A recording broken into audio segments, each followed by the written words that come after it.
निरंकार की ओर यात्रा। कुछ समय बाद उसे ब्रह्मज्ञान प्राप्त करने का अवसर मिला।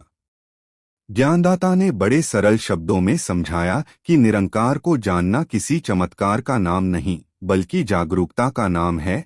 यह समझ कि वही एक शक्ति सब में समान रूप से विद्यमान है।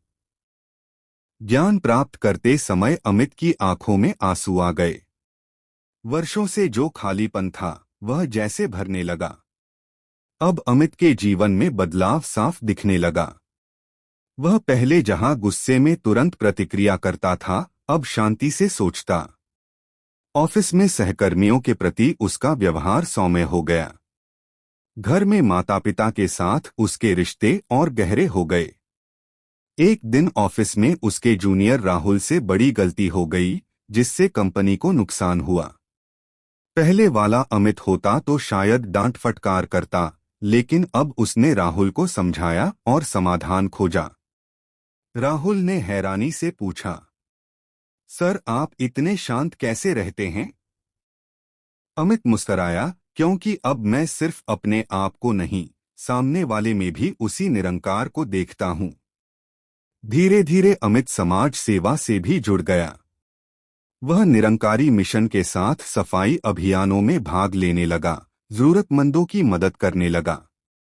उसे समझ आया कि सच्ची भक्ति केवल ध्यान या सत्संग में नहीं, बल्कि सेवा में है।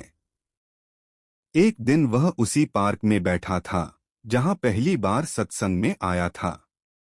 उसे अपना पुराना जीवन याद आया, भरा हुआ लेकिन अधूरा।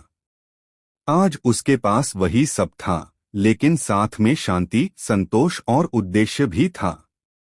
उसकी मां पास आकर बैठ गई और बोली, आज तुम्हारे चेहरे पर जो शांति है वही असली धन है। अमित ने सिर झुका लिया। हाँ मां, अब समझ आया कि निरंकार को जानना मतलब जीवन को सही मायनों में जीना। उस दिन अमित ने तय किया कि वह इस ज्ञान को केवल अपने तक सीमित नहीं रखेगा। जैसे किसी ने उसे रास्ता दिखाया, वैसे ही वह भी दूसरों के जीवन में प्रकाश लाने का प्रयास करेगा। क्योंकि निरंकार कोई दूर बैठा भगवान नहीं, निरंकार वही सत्य है जो प्रेम, करुणा और मानवता के रूप में हर दिल में बसता है।